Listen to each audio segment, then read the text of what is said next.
Eh, pag pumasura kami ng umaga, hindi ako mumukot-mukot na gayaba eh. Pagtingin ko eh, dagit ng paligid at madilim. Kakoy, ay, biti, kaaga-aga pa eh, diklom na agad.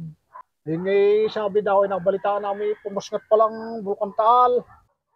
Ang masasabi ko ho, doon sa nangyari ho sa Taal, ay kamuhi parang nung unang puskat kong yawn, amin naramdaman na igwan.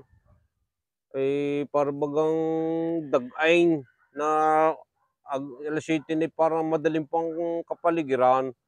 Parang eclipse, parang mukhang eclipse ang langit. Bago ngayon ay kami mga nakasalwal, parang kami nagpulpog sa gabaw at kami nakalimang palit na salwal. Bago kami parang nag-amusain. Bago maya-maya ho ako yung nagkulit ako dito sa ilaw, ay para bagang ako'y bumutaw. Ang aking daliri ay parang may ank. Tapos maaga hong pinauwi ang mga eskwela. Maraming dinalahik ng hika. Bago maraming napasal. Talagang mga nag-uwi eskwela, ay pagdating bagay pasal na pasal. Tapos yung aming mga sinampay ay puro puti. O ay nanlimahid sa putik. At lahat din naging itim at brown ang kulay. Yun. Tapos nangyari pa hong yawn, nung pumuskat na yawn, parang kami nasilam. Talagang kakahapday. Kinusot ko na kinusot ang mata. Bago ngayon hindi ko na lang kinusot at baka ma-irritate. Ay din ginawa ko naggawa ko sa sapa at inilublob ko yung mukha ko doon. Bago maya-maya tumighaw na yung aking mata at nag-aliwalas na akong paningay.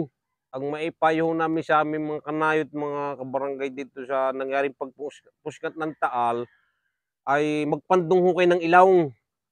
At wag muna kayo maglalabas hanggat di po natighaw yung nasingaw na kasula-sulasok na amoy na yan, na yun yung sulfur na pag nakapunta na sanghot natin ng mga tao, ay nakasama sa kalusugan.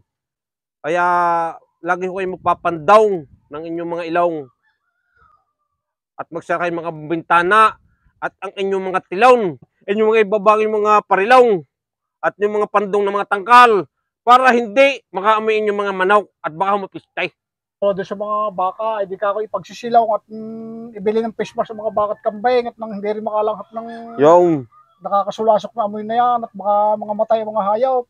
ay para naman yung puso negro sumingaw ay nag-amoy ko na medyo may antot.